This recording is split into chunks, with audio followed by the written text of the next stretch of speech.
Hmm.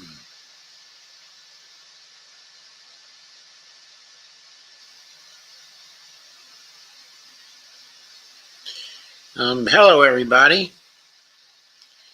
This is Empowering Democracy, and I'm your host, Joe Firestone.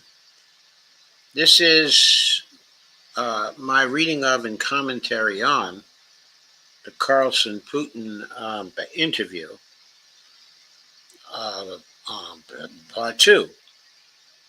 I finished the first hour just yesterday, and I am about to embark on part two. Specifically, I ended part one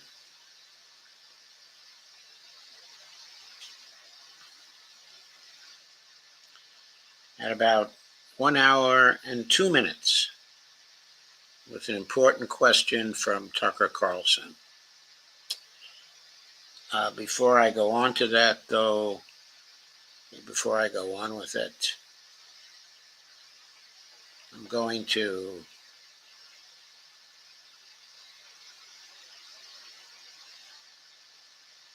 share this video to Facebook.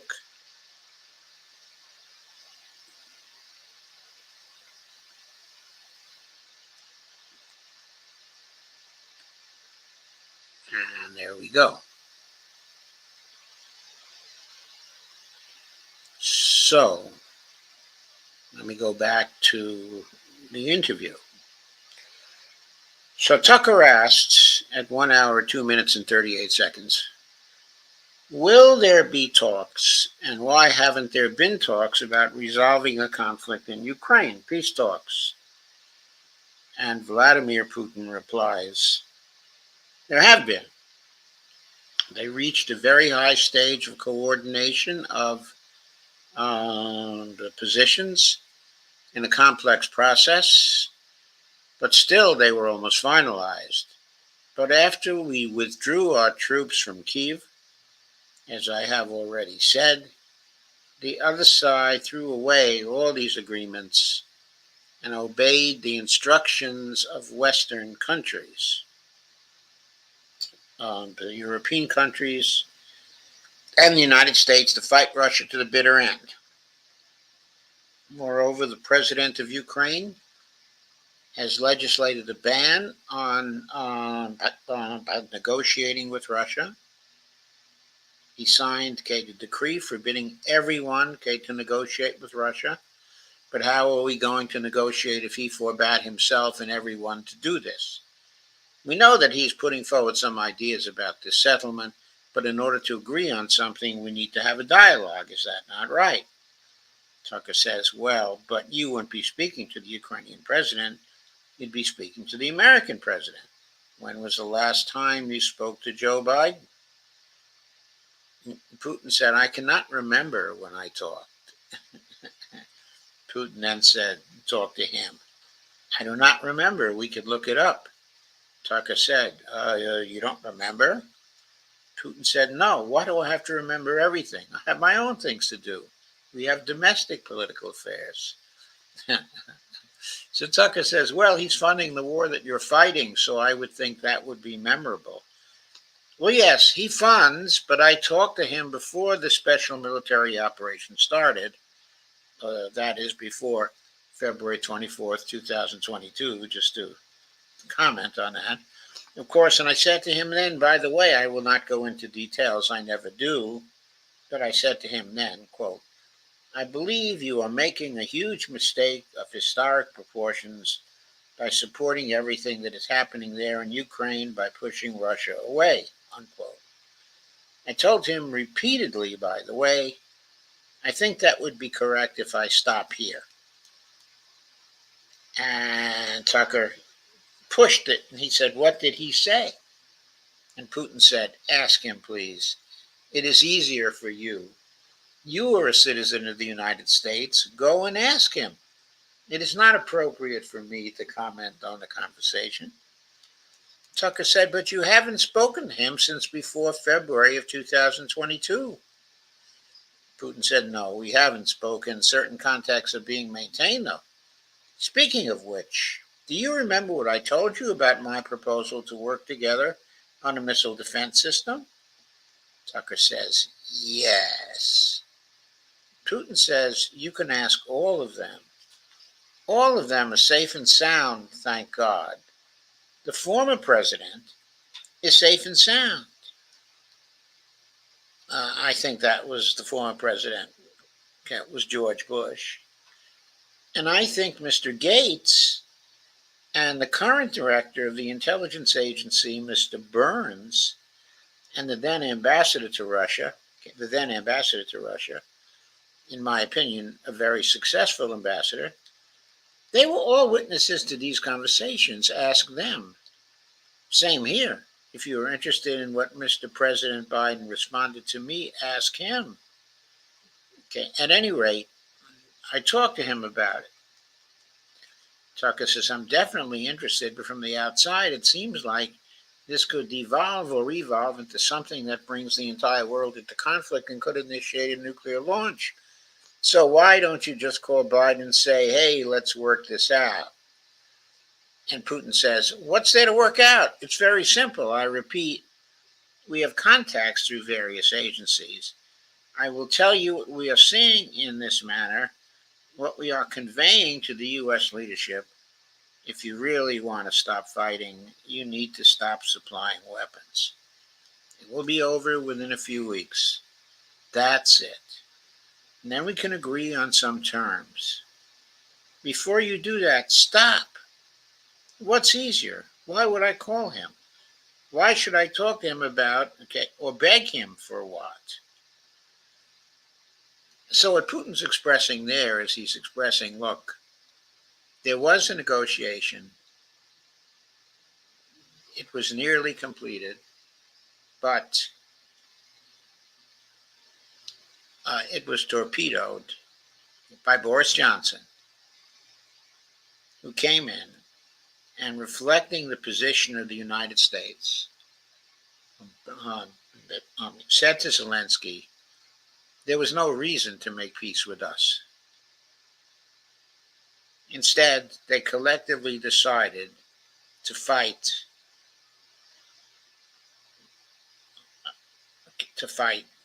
until they defeated Russia. So now, it's close to 2 years later, and Putin obviously thinks we are winning the war. We'll be glad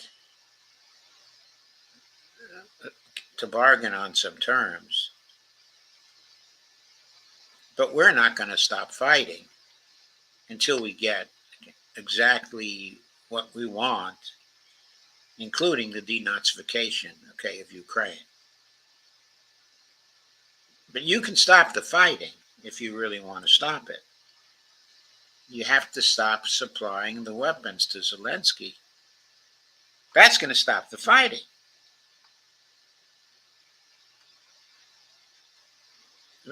But I'm not going to stop and freeze the fighting. What I'm going to get is an unconditional surrender. And then we'll talk about the final settlement. But Tucker goes on. He says, what messages did you get back? Putin says, you're going to deliver such and such weapons to Ukraine.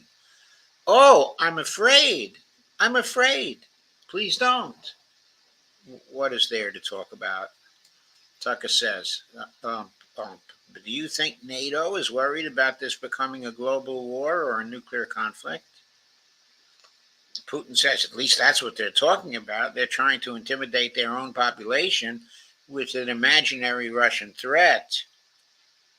This is an obvious fact. And thinking people, not the Philistines, but thinking people, analysts, those who are engaged in real politics, just smart people understand perfectly well that this is a fake. They're trying to fuel the Russian threat. Tucker then grasps at the bait. He says, okay, the threat I think you're referring to is a Russian invasion of Poland, Latvia, expansionist behavior. Can you imagine a scenario where you sent Russian troops to Poland? And Putin says, only in one case, if Poland attacks Russia. Why? Because we have no interest in Poland, in Latvia, or anywhere else.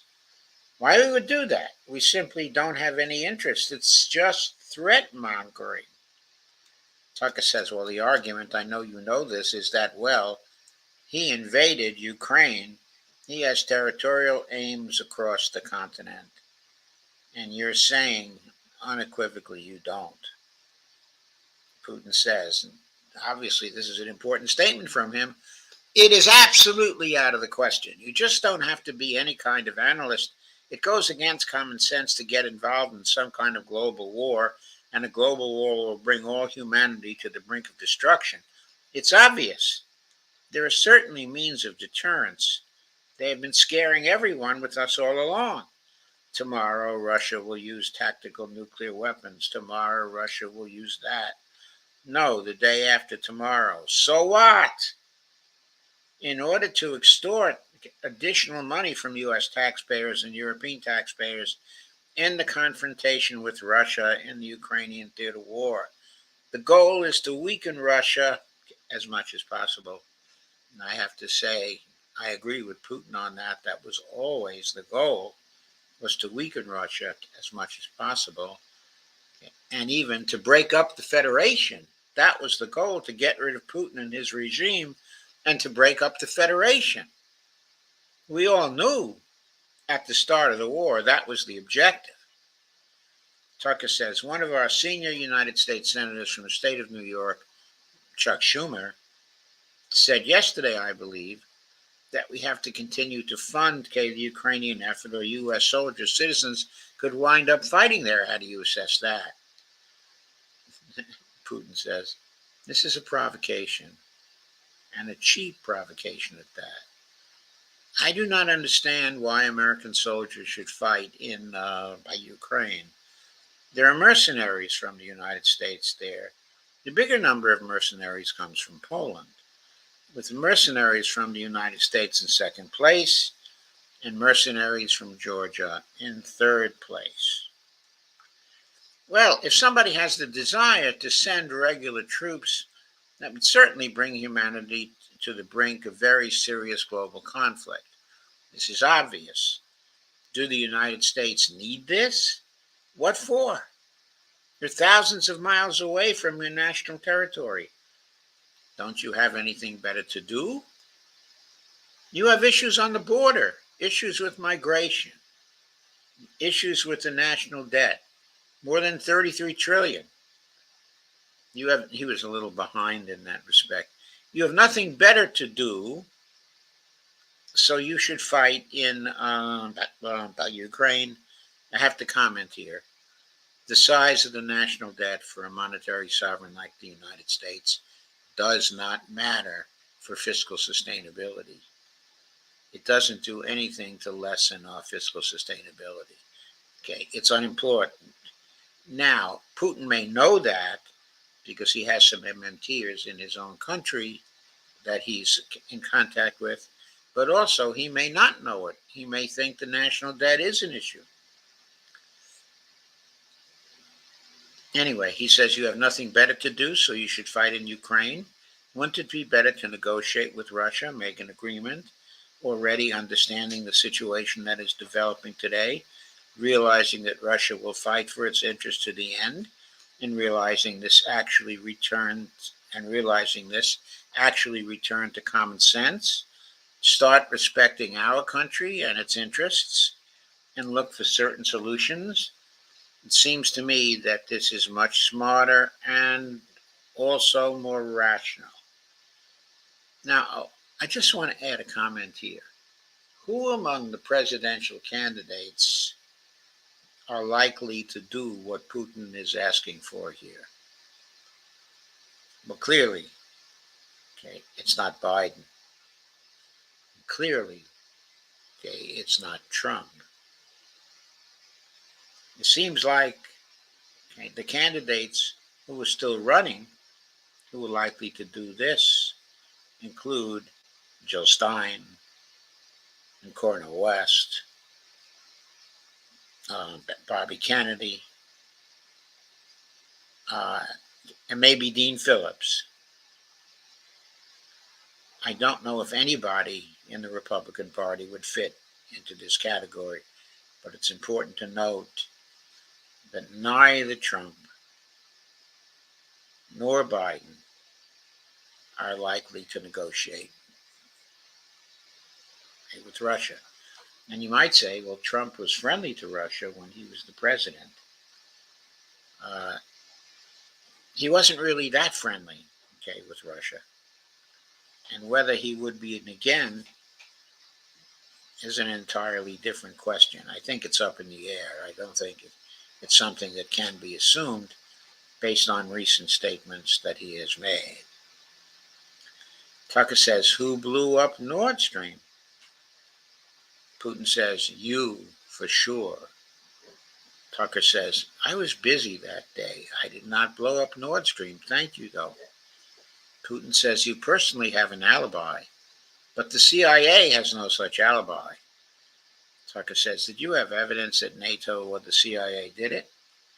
Putin says, I won't go into details, but people always say in such cases, look for someone who is interested.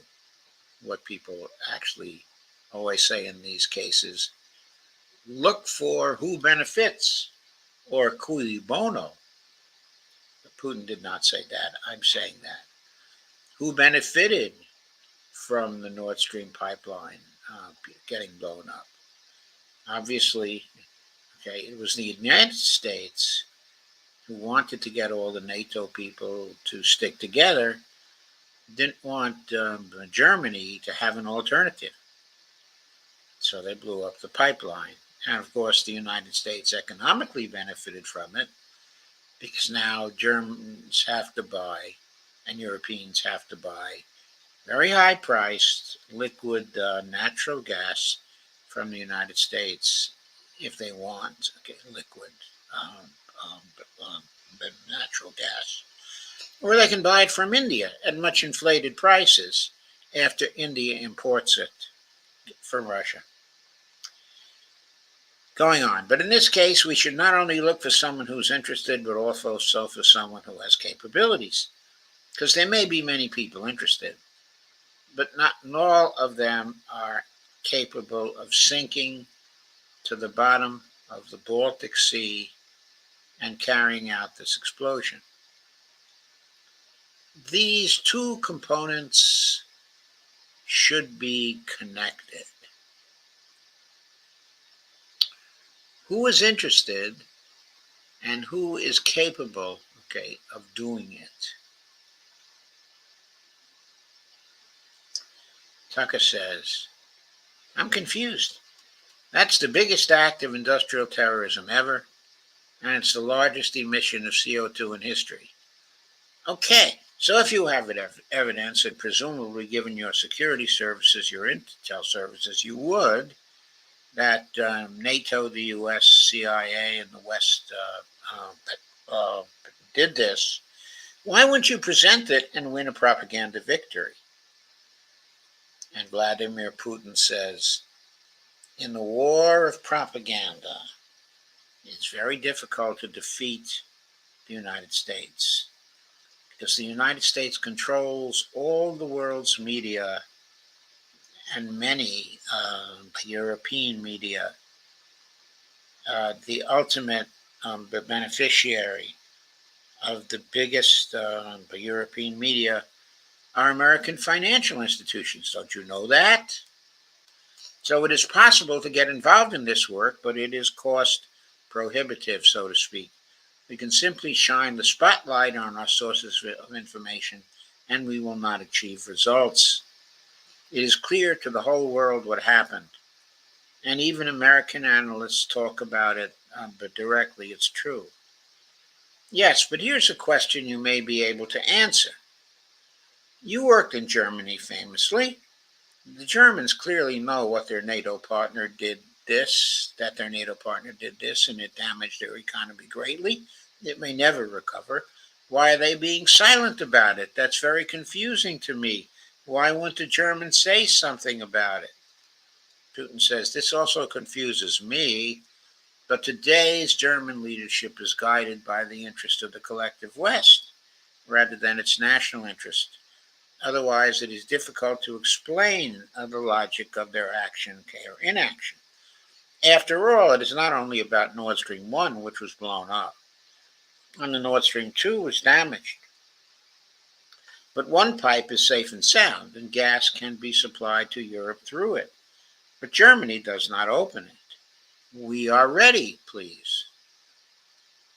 There's another route through Poland that's called Yamal to Europe, which also allows for a large flow. Poland has closed it. But Poland pecks from the German hand. It receives money from the pan-European funds, and Germany is the main donor to these pan-European funds. Germany feeds Poland to a certain extent, and they close the route to Germany. Why? I don't understand. Ukraine, to which the Germans supply weapons and give money. Germany is the second sponsor of the United States in terms of financial aid to Ukraine. There are two gas routes through Ukraine. They simply close one route, the Ukrainians. Open the second route and please get gas from Russia. They do not open it. Why don't the Germans say, quote, look guys, we give you money and weapons. Open up the valve, please. Let the gas from Russia pass through for us, unquote. We're buying liquefied gas at exorbitant prices in Europe, which brings the level of our competitiveness and economy in general down to zero. Do you want us to give you money? Let us have a decent existence. Make money for our economy, because this is where the money we give you comes from. They refuse to do so. Why? Ask them. That is what is like in their heads. Those are highly incompetent people, says Putin. Tucker says, well, maybe the world is breaking into two hemispheres, one with cheap energy, the other without. And I want to ask you that. If we're now a multipolar world, obviously we are, can you describe the blocks of alliances? Who is in each side, do you think? Putin then says, listen, you have said the world is breaking into two hemispheres. A human brain is divided into two hemispheres. One is responsible for one type of activities, the other is more about creativity and so on, but it is still one and the same head. The world should be a single whole. Security should be shared rather than meant for the golden billion. That is the only scenario where the world could be stable, sustainable, and predictable. Until then, while the head is split in two parts, it is an illness, a serious adverse condition. It is a period of severe disease that the world is going through now. But I think that thanks to honest journalism, this work is akin to work of the doctors. This could somehow be remedied. Tucker doesn't pick up the bait on that. And he says, well, let's change the subject. He says, well, let's just give one example. The US dollar, which has kind of united the world in a lot of ways, maybe not to your advantage, but certainly to ours. Is that going away as the reserve currency, the universally accepted currency? How have sanctions, do you think, changed the dollar's place in the world? Putin says to use the dollar as a tool of foreign policy struggle is one of the biggest strategic mistakes made by the U.S.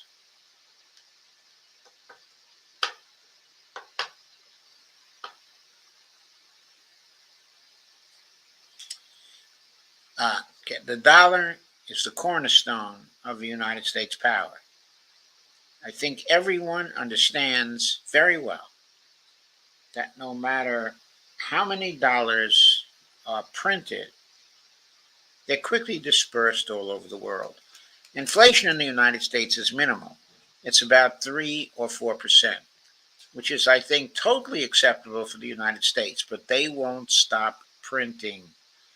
What does the debt of $33 trillion tell us? It is about the emission. Nevertheless, it is the main weapon used by the United States to preserve its power across the world. As soon as the political leadership decided to use the US dollar as a tool of political struggle, a blow was dealt but this American power. Here, I think what Putin is saying is that when the debt is placed on the open market, the debt of the U.S., the debt instruments are bought by foreign investors, bought by people across the world. And that is a weapon used by the U.S. to preserve its power across the world. Other countries whose people own the U.S. debt, whose companies or banks own the U.S. debt, don't want to weaken the dollar. They want to keep on holding it, if that is possible. However, the U.S. has been undermining that by using the dollar as a tool of the political struggle. Putin goes on, I would not like to use any strong language, but it is a stupid thing to do and a grave mistake. Look at what is going on in the world. Thank you, honey. Even the United States allies are now downsizing their dollar reserves. Seeing this, everyone starts looking for ways to protect themselves. But the fact that the U.S. applies restrictive measures to certain countries, such as placing restrictions on transactions, freezing assets, etc., causes great concern and sends a signal to the whole world. What did we have here? Until 2022, about 80% of Russian foreign trade transactions were made in U.S. dollars and euros. U.S. dollars accounted for approximately 50% of our transactions with third countries, while currently it is down to 13%. It wasn't us who banned the use of the U.S. dollar. We had no such intention.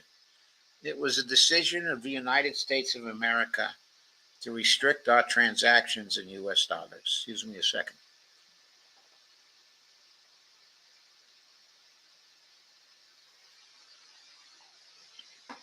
And of course, Putin is right about that because we wanted to undertake economic sanctions because we thought that would be a great weapon against the Russians and would weaken Russia.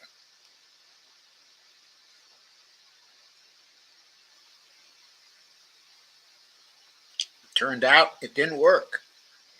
Other nations were very willing to do business with them in their currency and in third-party currencies. And so the dollar was displaced in some of the transactions. Putin goes on, I think it is complete foolishness from the point of view of the interest of the United States itself and its taxpayers, as it damages the U.S. economy, undermines the power of the United States across the world. By the way, our transactions in yuan accounted for about 3%. Today, 34% of our transactions are made in rubles, and about as much, a little over 34%, in yuan. Why did the United States do this? My only guess is self-conceit. They probably thought it would lead to full collapse, but nothing collapsed. Moreover, other countries, including oil producers, are thinking of and already accepting payments for oil in yuan. Do you even realize what is going on or not? Does anyone in the United States realize this? Oh, yes, a lot of people do, including me, including many economists. What are you doing? You're cutting yourself off. All experts say this. Ask any intelligent and thinking person in the United States what the dollar means for the United States. You're killing it with your own hands. I don't think Putin is entirely right about this because even if we're killing the use of the dollar, okay, in international trade, greatly reducing it, still, the United States, okay, is a monetary sovereign. So for domestic purposes, the dollar still retains, okay, its value. It only means that we're going to have to produce more here, that we're not going to be able to import, okay, as much. That's going to be a problem. But it's not an insoluble problem for us. Of course, we could also keep using the dollar as a tool, okay, of political struggle. That would take some of the pressure off. But I think the movement to other currencies has already started and it's going to continue. I still think, even 10 years from now, a considerable portion of world trade will be done by using the dollar. I mean, after all, if use falls to 20% or 25%, that's still a considerable portion of all trade, and it keeps the dollar an important currency in international trade. Tucker then says, I think that's a fair assessment. The question is, what comes next? Maybe you trade one colonial power for another, much less sentimental and forgiving colonial power. Is the BRICS, for example, in danger of becoming completely dominated by the Chinese economy in a way that's not good for their sovereignty? Do you worry about that? And Putin says, well, we have heard those boogeyman stories before. It is a boogeyman story. We're neighbors with China. You cannot choose neighbors just as you cannot choose close relatives. We share a border of 1,000 kilometers with them. This is number one. Second, we have centuries long history of coexistence. We're used to it. Yeah, but there was some conflicts like 50 years ago, weren't there? Third, China's foreign policy is not aggressive. Its idea is to always look for compromise, and we can see that. The next point is as follows. We're always told the same boogeyman story, and here it goes again but through a euphemistic form. But it's still the same boogeyman story. The cooperation with China keeps increasing. The pace at which China's cooperation with Europe is growing is higher and greater than that of the growth of Chinese-Russian cooperation. Ask the Europeans, aren't they afraid? They might be, I don't know. But they're still trying to access China's market at all costs, especially now that they're facing economic problems. Putin is right about that. Okay, the nations of Europe, because they're lacking resources, have to trade for resources. And they need markets. They need markets. And of course, China's market is so large that everyone needs access to Chinese markets. Chinese businesses are also exploring the European market. Do Chinese businesses have smaller presence in the United States? Yes. The political decisions are such that they're trying to limit their cooperation with China. It is to your own detriment, Mr. Tucker, that you are limiting cooperation with China. You're hurting yourself. It is a delicate matter, and there are no silver bullet solutions, just as it is, with the dollar. I think that's a very reasonable point of view of Putin's, don't you? So before introducing any illegitimate sanctions, by illegitimate in terms of the Charter of the United Nations, says Putin, illegitimate in terms of international law, Putin is saying, one should think very carefully. For decision makers, this appears to be a problem. Of course, he's talking about U.S. decision makers. That for them, thinking very carefully appears to be a problem. I cannot but agree. Tucker says, so you said a moment ago that the world would be a lot better if it weren't broken into competing alliances, if there was cooperation um, um, um, um, um, globally. One of the reasons you don't have that is because the current American administration is dead set against you. Do you think if there were a new administration after Joe Biden, that you would be able to reestablish communication with the U.S. government? Or does it not matter who the president is? And Putin says, I will tell you, but let me finish the previous thought. We, together with my colleague and friend, President Xi Jinping, set a goal to reach 200 billion of mutual trade with China this year. We have exceeded this level. According to our figures, our bilateral trade with China totals already 230 billion, and the Chinese statistics say it is about 240 billion. One more important thing, our trade is well balanced.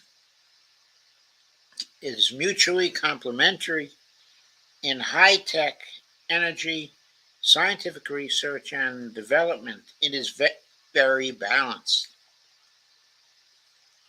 As for BRICS, where Russia took over the presidency this year, the BRICS countries are by and large developed very rapidly. Look, if memory serves me right, back in 1992, the share of the G7 countries in the world economy amounted to 47%, whereas in 2022 it was down to, I think, a little over 30%. Excuse me a second. I seem to be developing hiccups. Oops.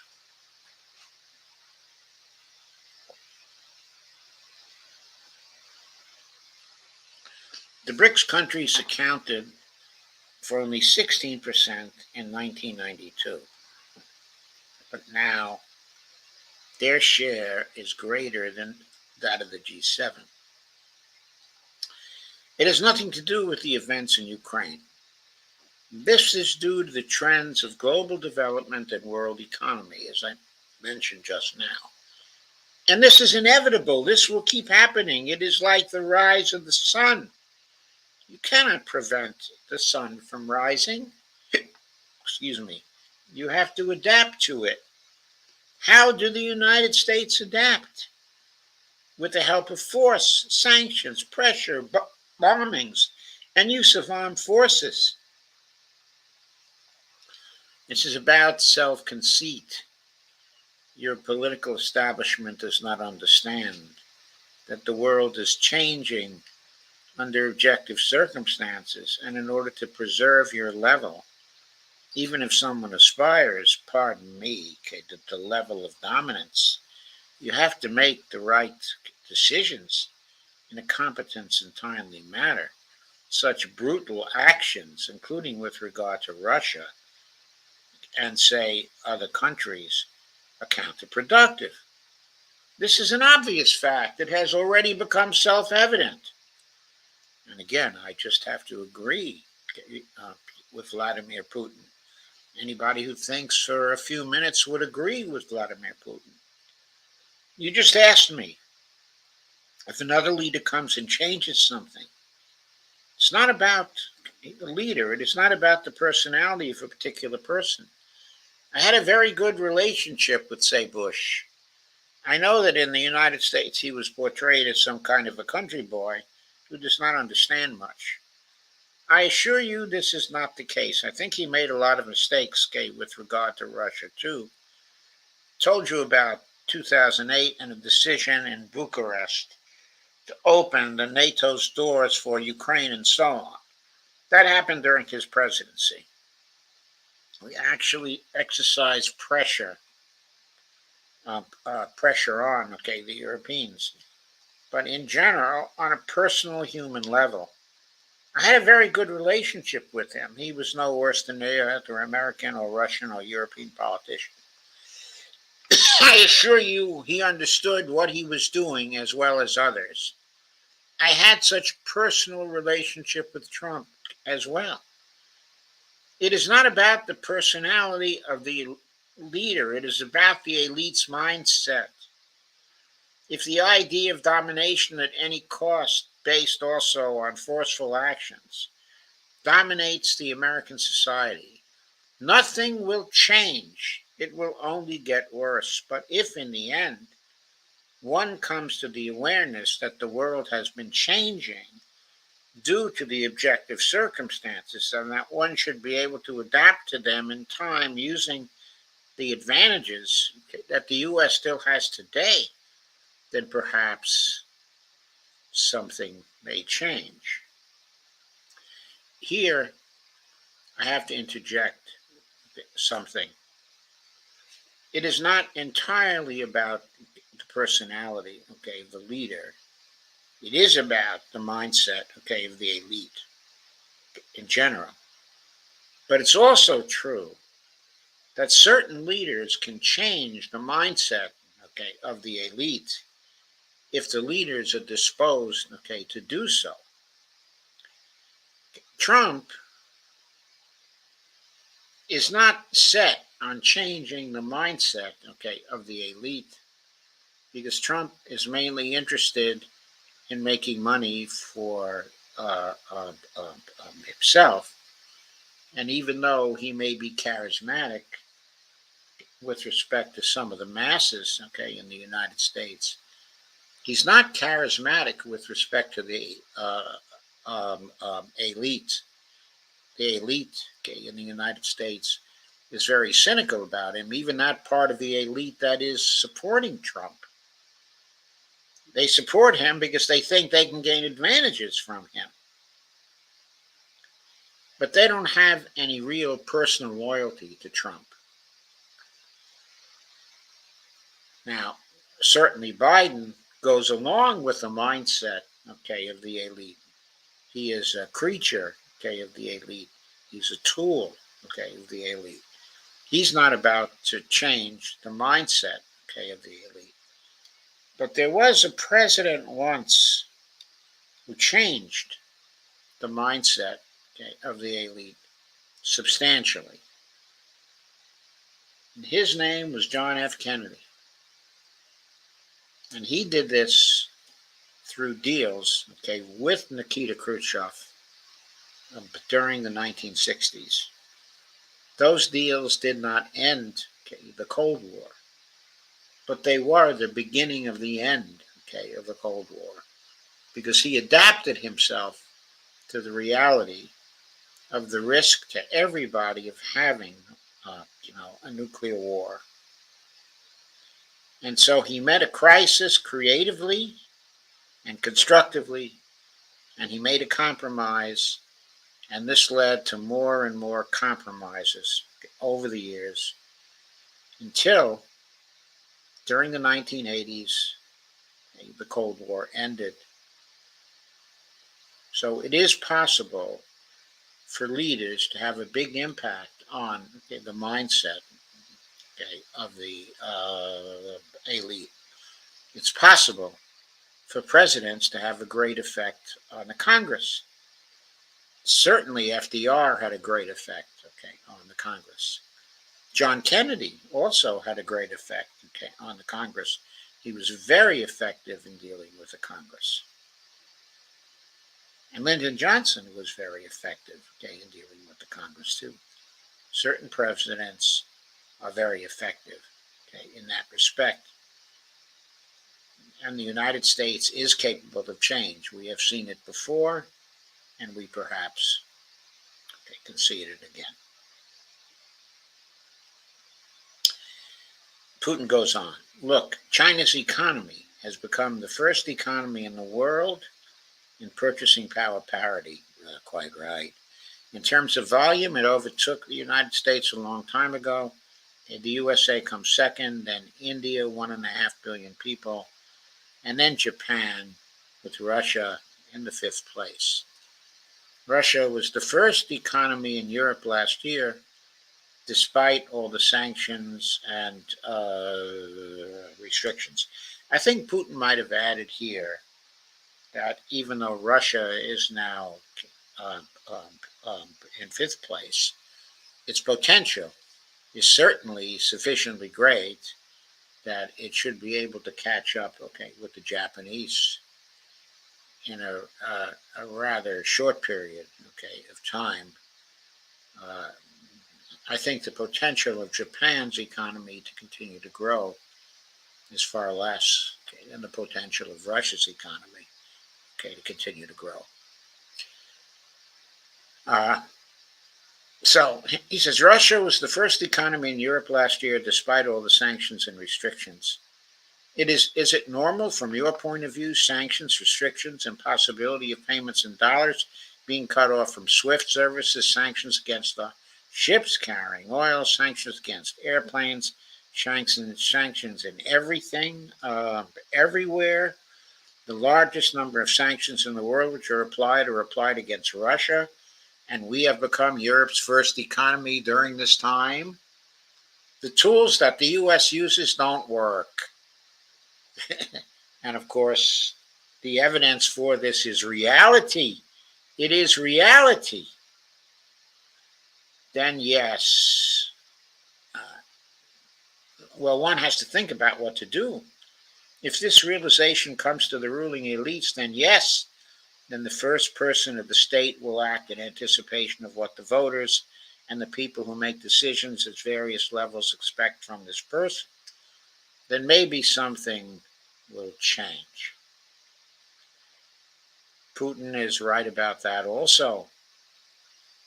But again, it's also true that if someone new becomes the president, that someone who rises from the elites may also have different understandings and expectations of what to do, and may act in anticipation of what the voters and the people who make decisions at various levels expect from this person. Tucker says, but you're describing two different systems. You say that the leader acts in the interests of the voters, but you also say these decisions are not made by the leader, they're made by the ruling classes. You've run this country for so long, you've known all these American presidents. What are those power centers in the United States, do you think? Who actually makes the decisions? Putin says. I think rather cleverly, because of course he doesn't want to pronounce on how things go on, in the United States, because he's very careful about the diplomatic ends of things. He doesn't want to gratuitously insult, the United States and the political system of the United States. He says, I don't know.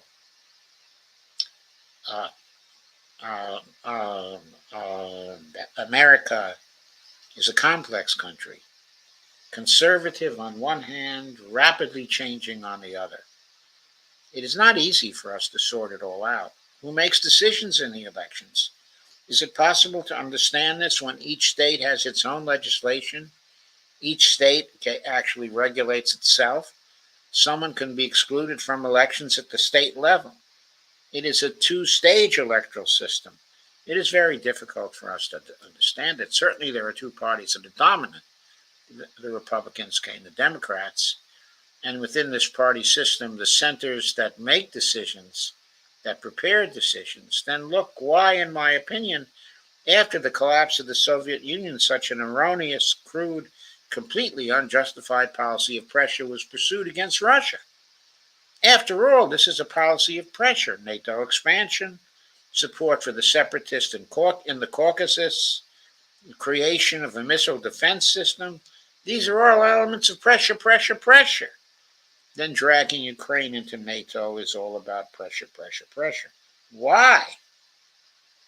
I think, among other things, because excessive production capacities were created. During the confrontation with the Soviet Union, there were many centers created and specialists on the Soviet Union who could not do anything else. That convinced the political leadership that is necessary to continue chiseling Russia. He used the word that translates to chiseling. It's interesting.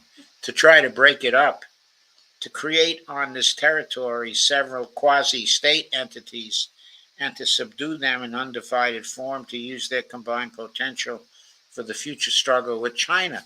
This is a mistake, including the excessive potential of those who worked for the confrontation with the Soviet Union. It is necessary to get rid of this. There should be new, fresh faces, people who look into the future and understand what is happening in the world. Look at Indonesia. Look at how Indonesia is developing. 600 million people. Where can we get away from that? Of course, now the population of Indonesia is 200, okay, and 79 million. So was he projecting 600 million people for Indonesia soon, let's say in 10 years? I don't know, but it is certainly possible. Nowhere, he says. We can't get away from that. We just have to assume that Indonesia will enter. It is already in the club of the world's leading economies, no matter who likes it or dislikes it.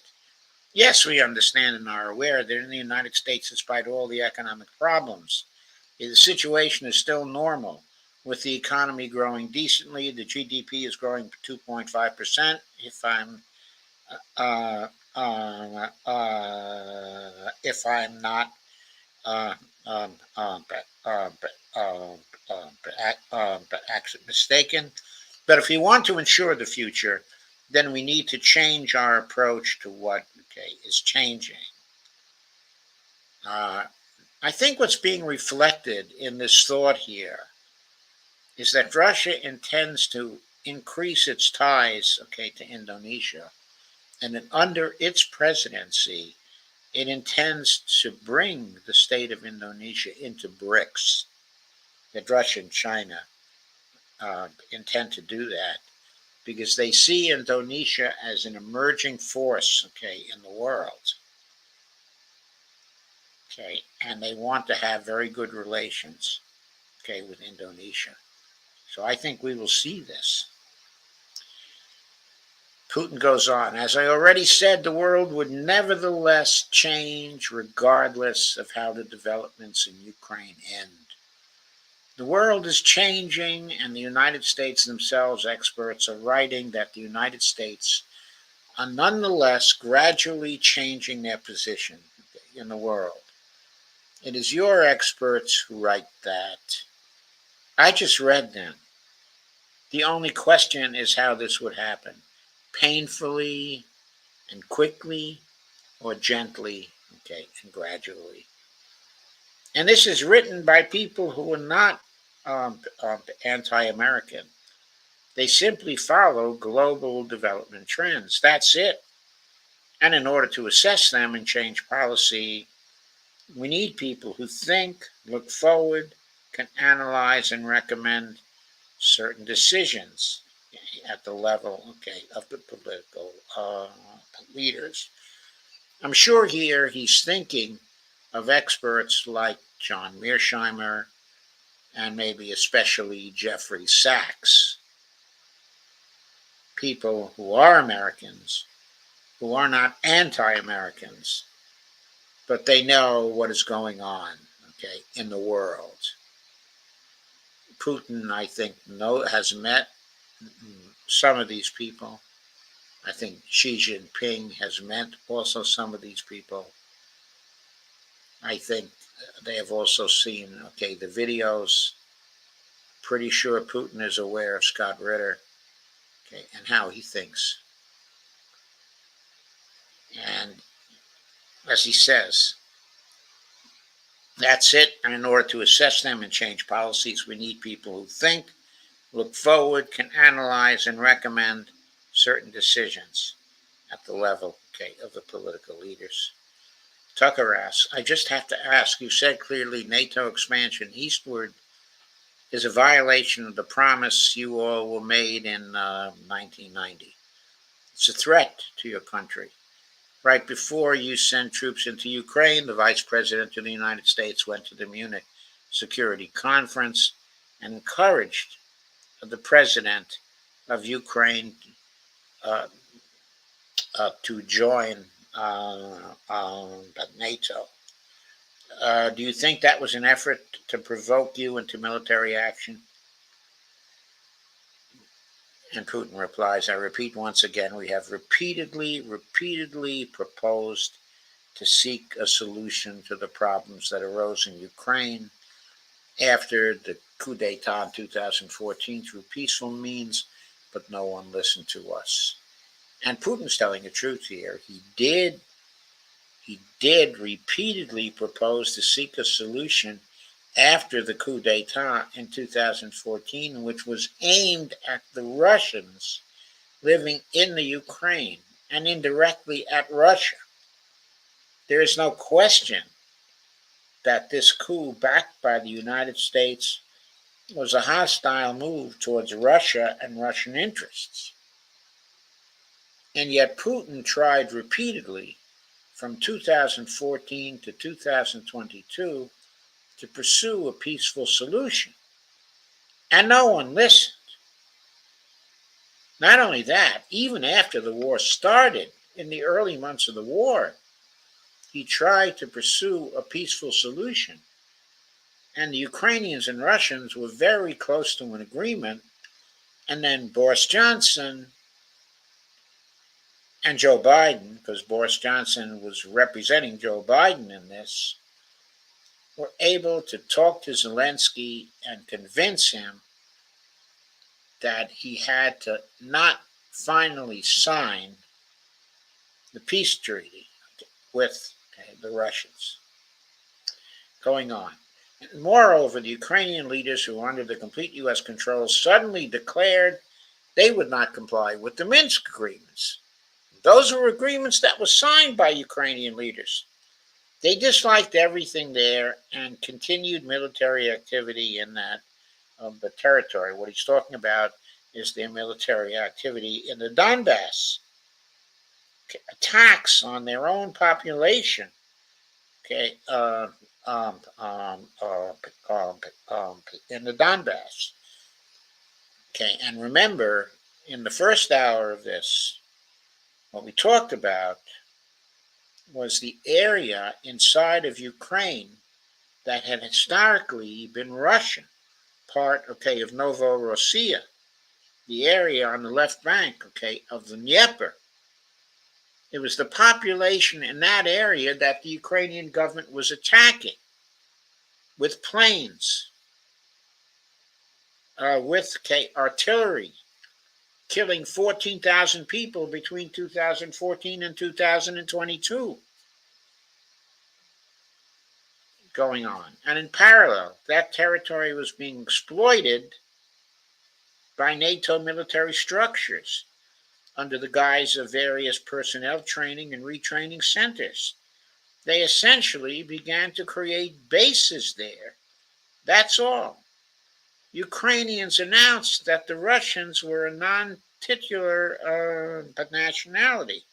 In other words, not an official nationality inside of Ukraine, in spite of the fact, that the Russians represented something like 25% of the population of Ukraine and the major industrial area, of Ukraine too. Putin says, while passing the laws that limit the rights of non-titular nationalities in Ukraine, by Ukraine having received all these southeastern territories as a gift from the Russian people, suddenly announced the Russians were a non-titular nationality in that territory. Is that normal?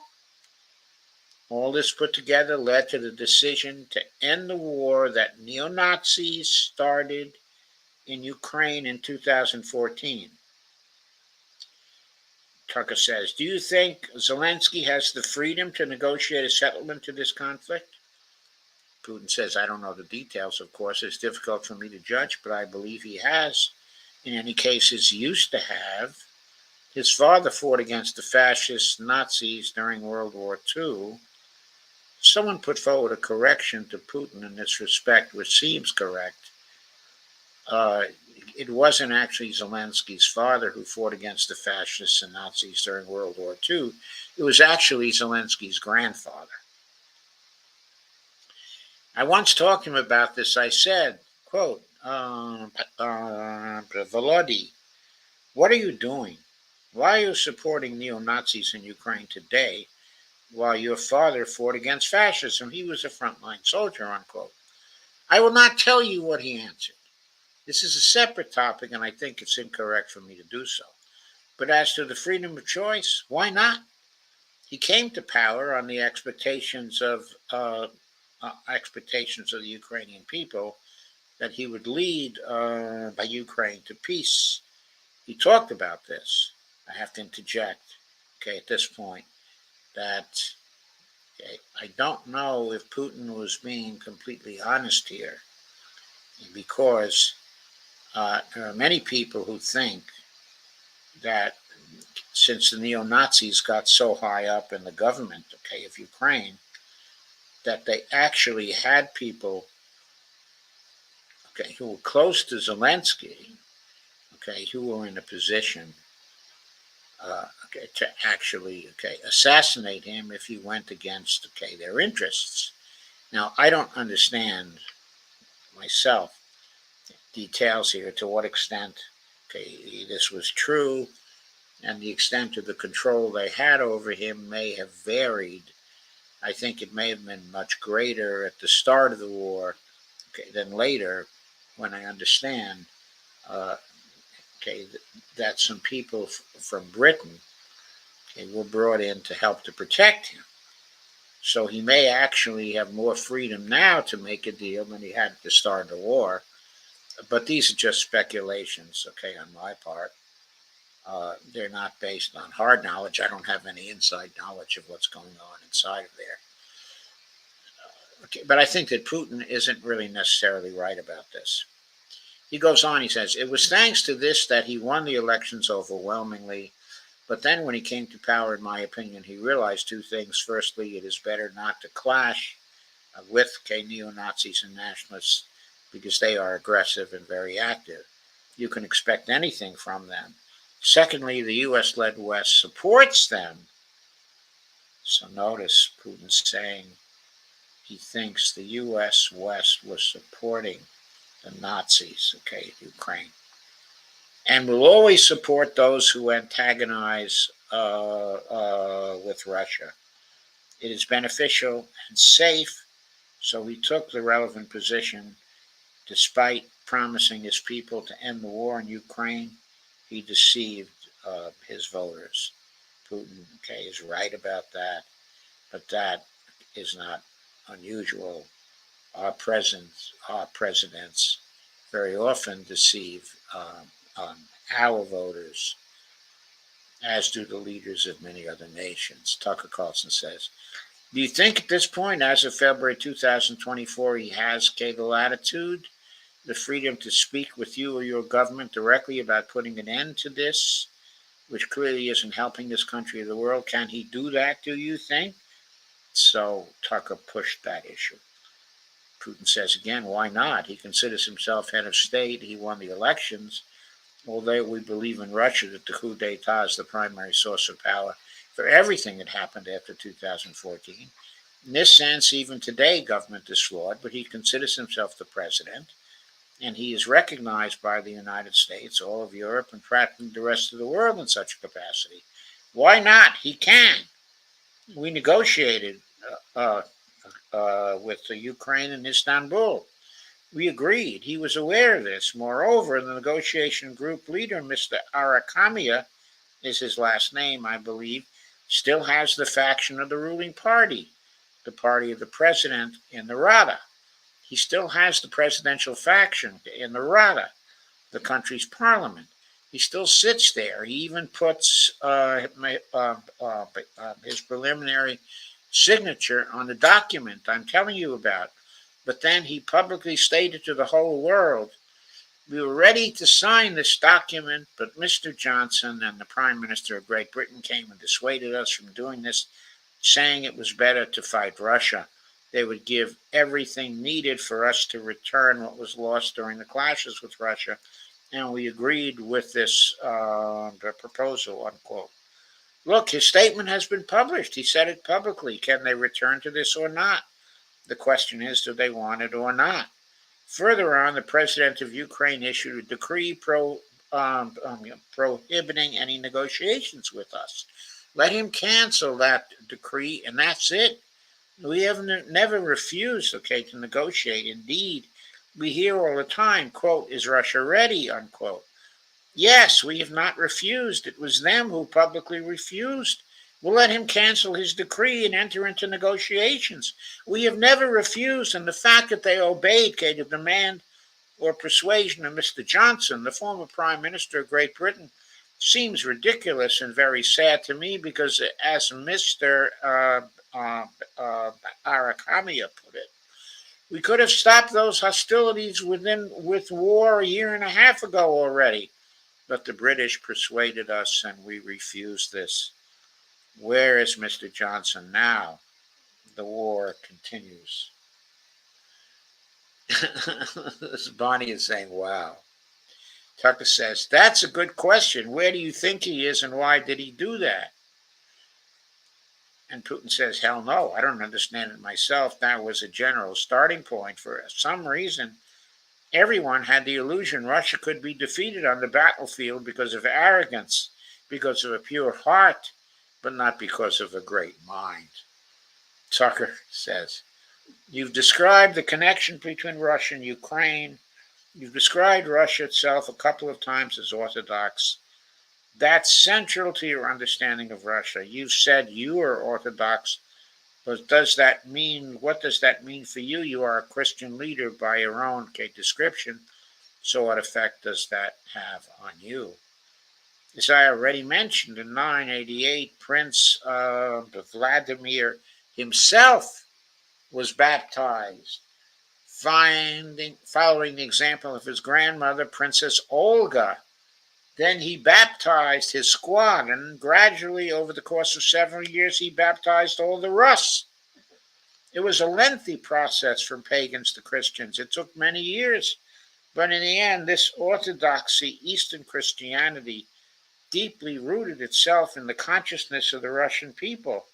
When Russia expanded and absorbed other nations who professed Islam, Buddhism, and Judaism, Russia has always been very loyal to those people who profess other religions.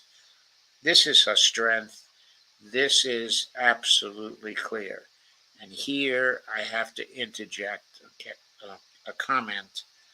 I won't comment on Islam and Buddhism, but with respect to Judaism, it's well known that during the 19th century, especially during the second half of the 19th century, there were pogroms against the Jewish people in Russia and particularly in Ukraine. And those pogroms were very deadly to Jewish people and led to migrations out of Russia. There were many people who came from Russia to the United States because of the pogroms. So, in this case, Russia wasn't very loyal to the Jewish people. So, I simply have to put in, a correction there. Also, there was considerable anti-Semitism in Russia later during the Soviet period. We know that Stalin was very anti-Semitic in his regime. So from time to time, there's been a great deal of anti-Semitism, in Russia. And this was a big reason, by the way, for the founding of Israel. If this anti-Semitism had not been there in Russia and Poland, the part of Poland, that was governed by Russia, Jews may never have migrated from Russia to Israel. I just have to introduce it because this is the truth. So, the fact is that the main postulates, main values are very similar. Not the same, not to say the same in all of the religions of the world I just mentioned, and which are the traditional religions of the Russian Federation. Russia.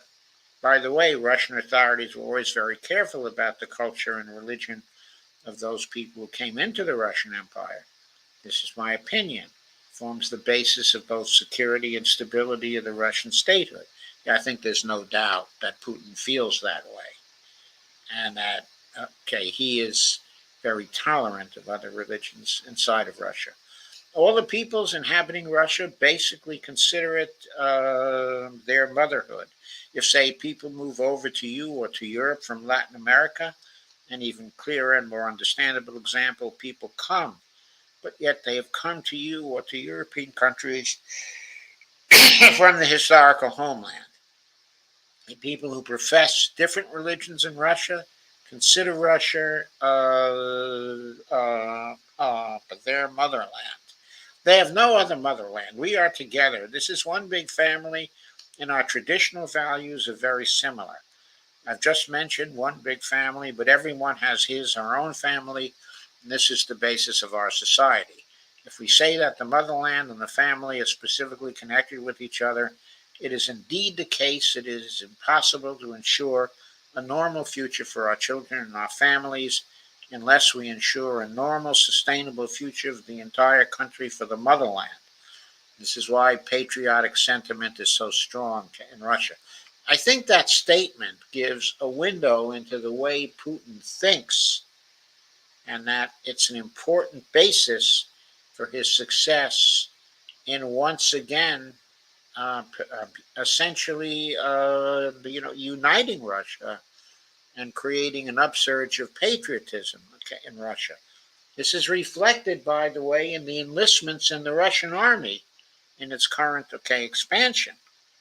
There are many nationalities that are part of the expansion, and there are other religions that are part of the expansion of the military. Tucker says, "Can I say that the one way in which the religions are different is that Christianity is specifically a non-violent religion? Jesus says, quote, turn the other cheek, don't kill, unquote. How can a leader who has to kill of any country, how can a leader be a Christian? How do you reconcile that to yourself?" Putin says it's very easy when it comes to protecting oneself and one's family, one's homeland. We won't attack anyone. When did the developments in Ukraine start? Since the coup d'etat and the hostilities in Donbass began.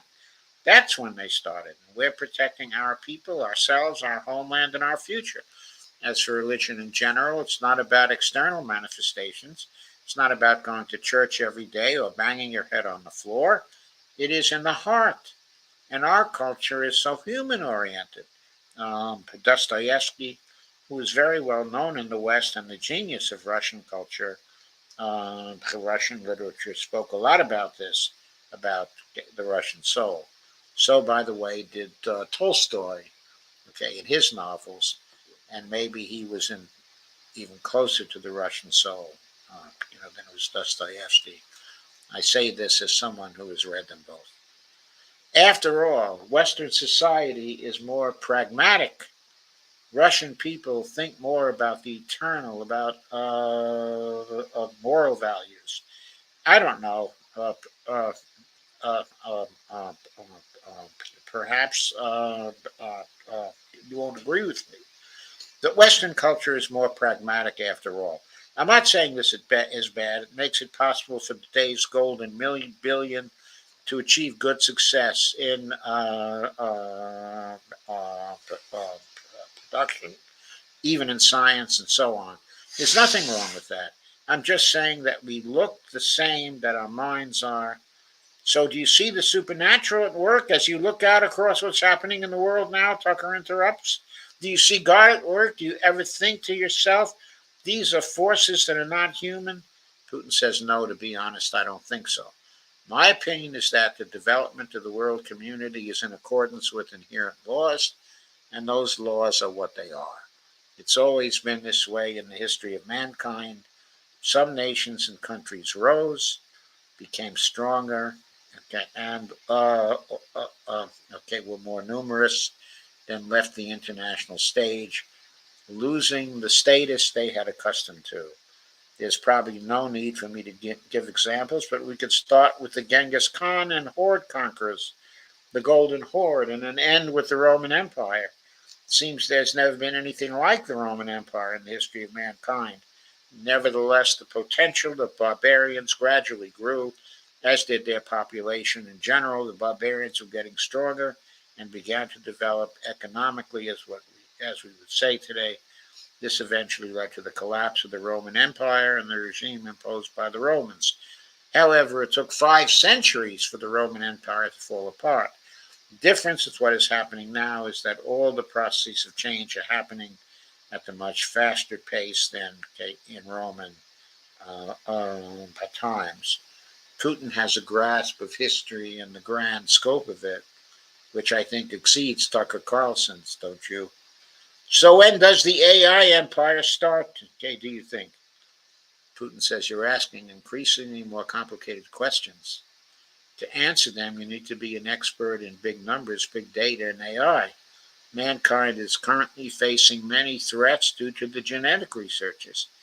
It is now possible to create a superhuman, specialized human being, a genetically engineered athlete, scientist, okay, military man. There are reports that Elon Musk had already had a chip implanted in the human brain in the USA. But what do you think of that? Well, I think there's no stopping Elon Musk. He will do as he sees fit. But nevertheless, you need to find some common ground with him. Search for ways to persuade him. I think he's a smart person. I truly believe he is. So you'll need to reach an agreement with him because this process needs to be formalized and subjected to certain rules. Humanity has to consider what is going to happen due to the newest development in genetics or in AI. One can make an approximate prediction of what will happen once mankind felt an existential threat coming from nuclear weapons. All nuclear nations began to come to terms with one another since they realized the negligent use of nuclear weaponry could drive humanity to extinction. It is impossible to stop research in genetics or AI today, just as it was impossible to stop the use of gunpowder back in the day. But as soon as we realize that the threat comes from unbridled and uncontrolled development of AI or genetics or any other field, the time will come to reach an international agreement on how to regulate these things. And Tucker says, I appreciate all the time you've given us. I'm just going to ask you one last question. That's about someone who's very famous in the United States, probably not here. Evan Gershkovich, who's the Wall Street Journal reporter. He's 32. He's been in prison for almost a year now. This is a huge story in the United States. I just want to ask you directly, without getting into the details of it or your version of what happened. If as a sign of your decency, you would be willing to release him to us and we'll bring him back to the United States. Putin says, we have done so many gestures of goodwill out of decency that I think we have run out of them. We have never seen anyone reciprocate to us in a similar manner. For example, I have to add one gesture of decency here was actually the peace treaty that Putin's people actually negotiated with at the start of the war, okay, with Ukraine. That was a very generous peace treaty, okay, even though the Russians were set to defeat them over a period of time, and certainly everybody who was realistic about it, okay, knew that. All that Putin wanted from them was for them to denazify the government, okay, and the political system, to be neutral, and also to give some degree of autonomy to the people of the Donbass and stop oppressing them. That's all he wanted. And of course, Crimea would stay with Russia. He wanted a recognition of that. But that's all he wanted from them. The provinces that have since been conquered by Russia, that had always been Russian in culture, and that have now been incorporated into Russia, he did not ask for those. He did not even mention any bargaining for those.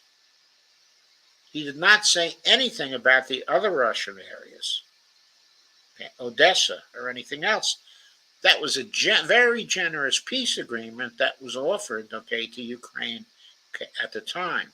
And the decision to reject it was silly and has led to a situation where now uh, uh, the Ukraine is very likely to become a rump state without access, okay, to the sea. Okay, but anyway, going on. We've never seen anyone reciprocate to us in a similar manner. However, in theory, we can say that we do not rule out that we can do that if our partners take reciprocal steps. When I talk about the partners, I first of all refer to special services. Special services are in contact with one another. They're talking about the matter in question. There is no taboo to settle this issue. We are willing to solve it, but there are certain terms being discussed via special services channel. I believe an agreement can be reached. What does he mean by special services? He means the intelligence services in both countries, the CIA and the FSB. He knows that they are communicating with each other. Tucker says, I mean, this stuff has happened for obviously centuries. One country catches another spy within its borders. It trades it for its own intel guys in another country. I think what makes, it's not my business, what makes this difference is the guy is obviously not a spy. He's a kid. And maybe he was breaking your law in some way, but he's not a super spy, and everybody knows that. He's being held hostage in exchange, which is true with respect. It's true, and everyone knows it's true, so maybe he's in a different category. Maybe it's not fair to ask for someone else in exchange for letting him out. Maybe it degrades Russia to do that. Putin says, you can give different interpretations to what constitutes a spy, but there are certain things provided by law. If a person gets secret information and does that in a conspiratorial manner, then this is qualified as espionage, and that's exactly what he was doing. Oh, and by the way, this was confirmed the other day by Scott Ritter, who knew the details of this case. He was receiving classified, confidential information, and he did it covertly. Maybe he did that out of carelessness or his own initiative, considering the sheer fact that this is qualified as espionage. The fact has been proven, as he was caught red-handed when he was receiving this information. If it had been some far-fetched excuse, some fabrication, something not proven, it would have been a different story. But he was caught red-handed when he was secretly getting confidential information. What is it then? Tucker says, but are you suggesting he was working for the U.S. government or NATO? He was just a reporter who was given material that he wasn't supposed to have? Those seem like very different things. Putin says, I don't know who he is working for, but I would like to reiterate that getting classified information in secret is called espionage, and he was working for the U.S. Special Services, some other agencies. Don't think he was working for Monaco, as Monaco is hardly interested in getting that information. It is up to Special Services to come to an agreement. Some groundwork has been laid. There are people who, in our review, are not connected with Special Services. Let me tell you a story about a person serving a sentence in an allied country of the U.S. That person, due to patriotic sentiments, eliminated the bandit in one of the European capitals during the events in the Caucasus. Do you know what he was doing? I don't want to say that, but I will do it anyway. He was laying our soldiers taken prisoner on the road and then drove his car over their heads. What kind of person is that? Can he even be called human? But there was a patriot who eliminated him in one of the European capitals. Whether he did it of his own volition or not, that is a different question. Tucker says, yeah, but Evan Gershkovich can still do that. I mean, that's completely different. I mean, this is a 32-year-old newspaper reporter. Vladimir says, he committed something different. He's not just a journalist. I reiterate, he's a journalist who is secretly getting confidential information. Yes, it is different, but still, I'm talking about other people who were essentially controlled by the U.S. authorities wherever they are serving a sentence. There is an ongoing dialogue between the special services. This has to be resolved in a calm, responsible, and professional manner. They're keeping in touch, so let them do their work. I do not rule out the person you refer to, Mr. Gershkovich, may return to his motherland. By the end of the day, it does not make any sense to keep him in prison in Russia. We want the U.S. Special Services to think about how they can contribute to achieving the goals our special services are pursuing. We are ready to talk. Moreover, the talks are underway, and there have been many successful examples of these talks crowned with success. Probably this is going to be crowned with success as well, but we have to come to an agreement. I have to add here, what Gershkovich did is he went to Ekaterinburg without the consent, of the Russian government. Tourists in Russia need the consent to travel to certain cities. The reason why is Ekaterinburg was a center where they were producing missiles, okay, and drones. And the information Gershkovich was evidently seeking or was prepared to receive was information about the rate of manufacturing that was possible for these missiles and drones, so the West could learn whether Russia was likely to run out of missiles and drones. This was very strategic information for the prosecution of the war, okay, in Ukraine. So this guy was involved in something that would normally considered, to be espionage. Now, maybe he didn't mean to be or consider the implications of what he was doing. I'm not prepared to speak to that. But I'm saying I think the Russians are absolutely right in stating that he was involved in espionage. Tucker says, I hope you let him out, Mr. President. Thank you. Glad says, I also want him to return to his homeland at last. I'm absolutely sincere, but let me say once again, dialogue continues. The more public we render things of this nature, the more difficult it becomes to resolve them. Everything has to be done in a calm manner. Tucker says, I wonder if that's true with the war as well.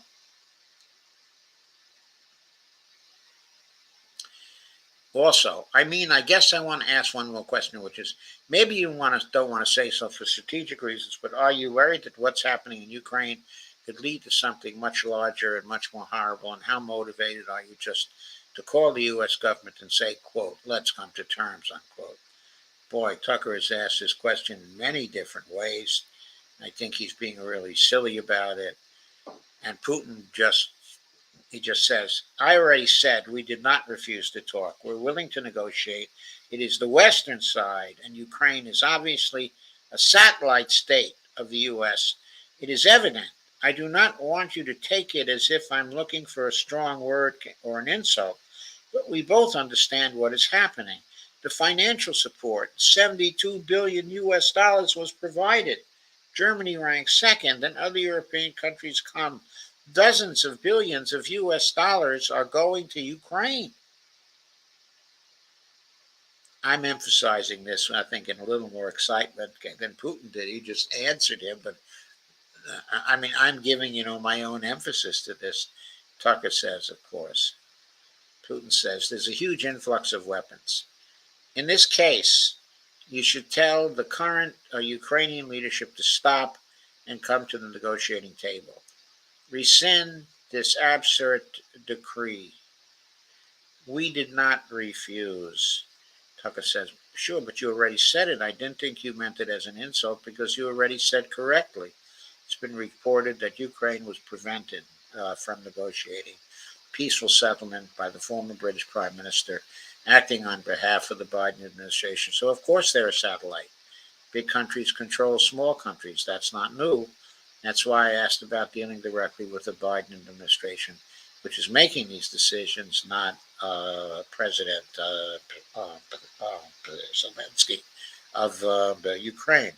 Well, Putin says if the Zelensky administration in Ukraine refused to negotiate, I assume they did it under the instruction from Washington. Washington believes it to be the wrong decision. Let it abandon it. Let it find a delicate excuse so that no one is insulted. Let it come up with the way out. It was not us who made this decision. It was them, so let them go back on it. That is it. However, they made their own decision. Now we have to look for a way out of the situation to correct their mistakes. They did it, so let them correct it themselves. We support this. Tucker said, I just wanted to make sure I'm not misunderstanding what you're saying. I don't think that I am. I think you're saying you want a negotiated settlement to what's happening, in Ukraine. Putin said, right, and we made it. We prepared a huge document in Istanbul that was initialed by the head of the Ukrainian delegation. He affixed his signature to some of the provisions, not to all of it. He put his signature, and then he himself said, quote, we were ready to sign it, and the war would have been over long ago, 18 months ago. However, Prime Minister Johnson came, talked us out of it, and we missed that chance, unquote. Well, you missed it. You made a mistake. Let them get back to that. That is all. Why do we have to bother ourselves and correct somebody else's mistakes?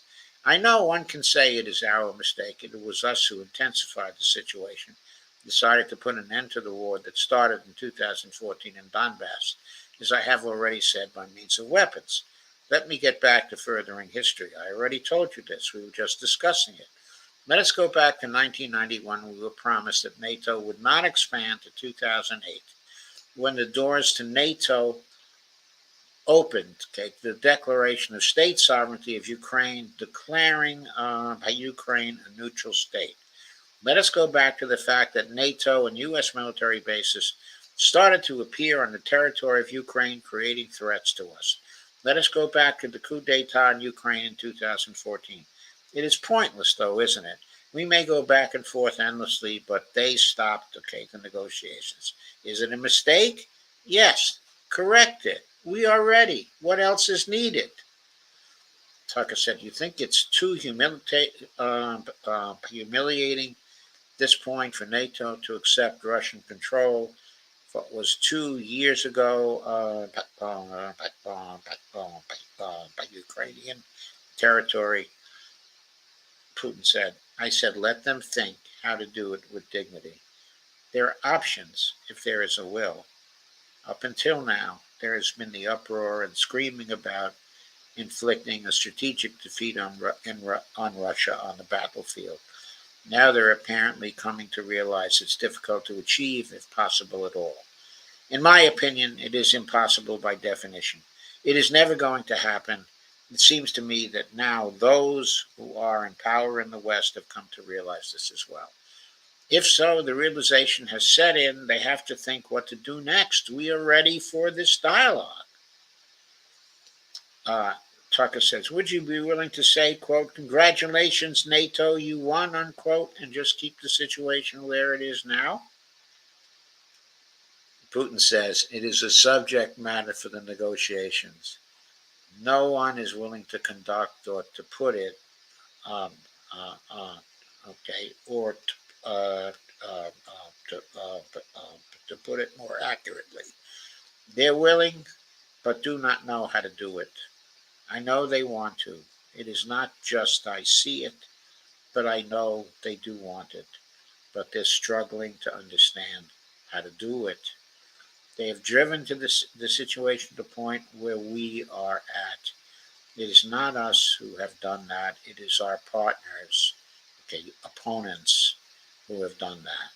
Well, now let them think how to reverse the situation. We're not against it. It would be funny if it were not so sad. This endless mobilization in Ukraine, the hysteria, the domestic problems. Sooner or later, it will result in agreement. This probably sounds strange given the current situation, but the relations between the two peoples will be rebuilt anyway. It'll take a lot of time, but they will heal. I'll give you very unusual examples. There is a combat encounter on the battlefield. Here's a specific example. Ukrainian soldiers got encircled. This is an example from real life. Our soldiers were shouting to them, quote, there is no chance. Surrender yourselves. Come out and you will be alive, unquote.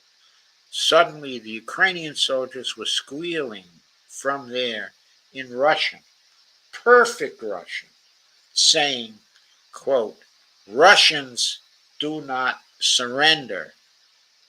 And all of them perished, unquote. They still identify themselves as Russians.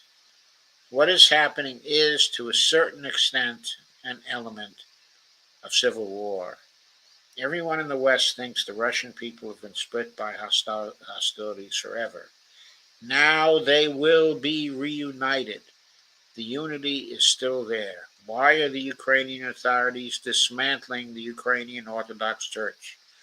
Because it brings together not only the territory, it brings together our souls. No one will be able to separate the soul. Shall we end here, or is there anything else? And Tucker says, no, I think that's great. Thank you, Mr. President.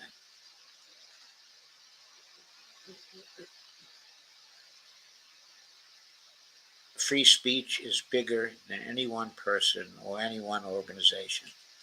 Society is defined by what they will not permit.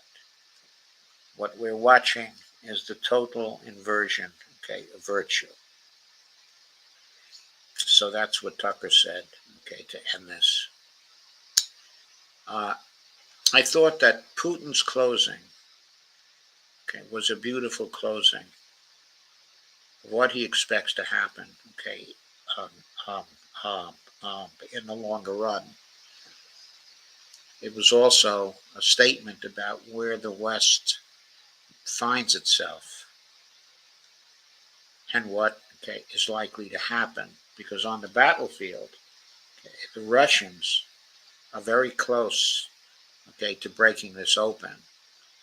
Now, maybe things have changed a little bit because it seems like the military authorities on the Ukrainian side have realized that there's no more possibility of counteroffensives or anything like that, but they have to take up positions, that are defensive, and they have to contract and withdraw from their positions in what is Russian cultural territory. If they do that, then maybe it will provide a better basis for negotiations that are more favorable to them. But if they stick in the military positions they are now, the Russians are day by day cracking those positions. It's only a matter of time before the Ukrainian front actually collapses. The new $61 billion from the United States cannot stop that. It won't arrive in Ukraine in time. And also, that even though that is quite a lot of money, it cannot buy the arms, and the ammunition, because the arms and the ammunition do not exist, and the manufacturing capability to create them in any short length of time is not there. And when we're talking about the military collapse of Ukraine, we may now be talking only a couple of months. It just looks bad on the battlefield, on a day-by-day basis. The Russians are now completely eviscerating, the Ukrainians, and that's not stopping. And there are no counter moves, that is stopping. The Russians have total control of the air. They have a tremendous advantage in missiles and drones, and those things. They, of course, have the artillery advantages they had, from the beginning. Now they have an advantage in numbers besides. It's over. It's only a question of time, and it looks like the time is very short. It doesn't look like the war material help from the collective West is going to get there in time. So that is my assessment, of what is happening. That's all I'll say about, the military situation right now. But I think, I want to say that Putin's perception of what the likely outcome is of this, is very realistic, and very correct. And his perception, that the Ukrainians and Russians will come together again, is also very correct. And that will be in those areas which the Russians take over in the context of a peaceful settlement. I think Putin will still allow a Ukraine to exist, but I think it will be a rump state and will have a lot of Romanians in it and Hungarians in it, uh, as well as people who consider themselves uh, to be apart from the Russians. But I think a lot more Russian cultural people are likely to be incorporated into Russia before this, is over. I think Odessa is going to Russia, and Mykolaiv, is going to Russia. I think Kharkov, is going to Russia. I think in the end, this is going to be a total disaster, for Ukraine. And I don't see how the United States can put a good face on it or can do anything about it. I think, it's gone. And the reason why it's gone is because the Russians and Putin's approach this conflict, as realists, and the Americans, and the collective West approached, this conflict as fools who did not correctly assess the capabilities of the Russians and the capabilities of the Russian-Chinese combination, the alliance between the Russians, and Chinese. So that's it. I think I've ended my consideration, of the interview. I do want to say that Tucker Carlson provided a tremendous service in bringing this interview, in exposing Vladimir Putin and what he thinks to so many people who have been so ignorant about him and about Russia and about the changes in Russia, and the position of Russia, in the international system. All this is reflected, in this interview, and all this has been hidden from the United States of America and much of the collective West by the mainstream media, which would not inform the people about what is going on here. This has now been, it's up to 300 million views, I understand, this interview. A lot of people have been exposed to it. It's going to change a lot of perceptions on the ground of what this world is like and what Russia is like, and in the background, what is happening with respect to multipolarity. It's been so important. It has to have a lasting effect, on the political system inside of the collective West. But that's what I think. Tomorrow, I'll be back with some areas of domestic politics, to talk about. So I'm going to check your comments very briefly. But of course, I am largely done, for tonight. But let's see what you've had to say. And there are many more comments than last night, I am happy to say. Steve said, glad you were doing this, Doc. Andy Candy was here. Kay Ryan was here.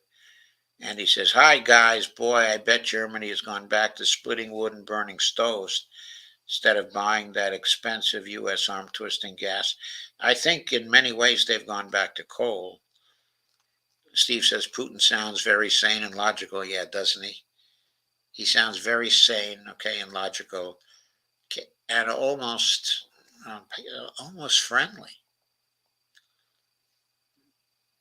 It seems like he wants a peaceful settlement, of the overall conflict. I personally don't think he's any threat to Europe whatsoever. I don't even think he's interested in that. He's just interested, in development of Russia, of his country, and the prosperity of his country. He's interested, in the development of the BRICS and the deals, that can be done. And the candy asks, I wonder what African currency is called. Okay, you never hear the name of it. Yeah, I'm not sure what the African currency is like also. Andy Candy says, I buy foreign products, okay, on Temu all the time. I got stuff from India, Africa, Germany, Poland, and Russia from Chinese um, um, Temu. The pain patches work so well that it feels like I'm on Percocet. Isn't that interesting? I saw a documentary about elder Japanese shoplifting so they can go to jail to eat and be warm. Was that propaganda, do you think, or is austerity practiced there to uphold uh, the neoliberals? Okay. As here, uh, okay, I don't know. I hadn't seen that, Andy. I think there's austerity there from time to time as the Japanese get upset about the level, okay, of the debt to GDP ratio. Okay, but then as they put, okay, the brakes on, uh, they keep them there for some period of time, and then they get tired of it, and they go back to expanding. And I think they're probably going to keep going on with this particular cycle. Joe, I came across that Ritter is a pedo online sometimes. I don't believe it. I wonder why the attacks on him, okay, like that. Well, I think that was the intelligence services trying to get rid of Scott, okay, as a voice. They were actually able to get a conviction on him, and he went to jail for some period of time, okay. I think it was a couple of years. It's important, however, to note that his friends, collaborators in the international system, stuck with him. His wife and family stuck with him. He has always maintained, okay, that he was innocent and was not involved in that. And I personally believe him, okay, and them. And when you observe, okay, his online personality all the time, you cannot imagine, okay, that he would be, okay, a pedophile. It's not something, okay, that you can imagine. He is such a decent person. Kay says, not all. Okay, love you all. Good night, Kay. Johnson of the UK. But Johnson of the UK is a Nazi nationalist himself, isn't he? I don't know. I thought he just was an old fashioned Tory who always had, uh, back in the 1930s, of course, before Hitler, uh, they always had some sympathy for the Nazis, okay, in Germany. So of course he'd want, okay, Ukraine Nazis to fight against, okay, their Russian adversaries to the last man. No, I think that thought was probably in Johnson's mind. But Dostoevsky, the idiot, read it. Yeah. Did a Russian write, but Lamer's Rob? Sing us out, Joe. No, he didn't. It wasn't a Russian. It was Victor Hugo who was the author of K.F. Lamer's Rob. Sing us out. Have you ever heard the song Cry Me a River? It's an internet joke from a few years ago. I don't think I ever heard that. Uh, did they talk about Snowden? No, they didn't. Andy Candy asks, Russia even let the basketball player go? Yeah, that was Brittany Griner. So apparently they're not the barbarians, okay, that the U.S. tries to paint them as. And Andy says, oh, okay, thanks, Wolfie. And Steve says Tucker did a good job. Yeah, I think that he did a good job. Scott Ritter has got some criticisms of him while saying two things. First, okay, that he's envious of Tucker having the opportunity, and saying second,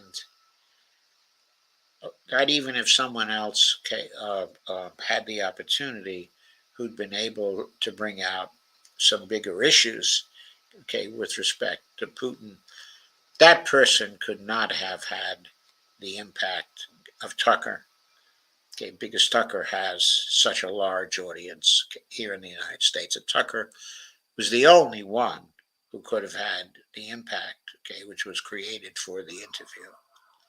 So he says Tucker did something that no one else, okay, could have done, even though it was possible that other people might have done, okay, an interview that was technically better.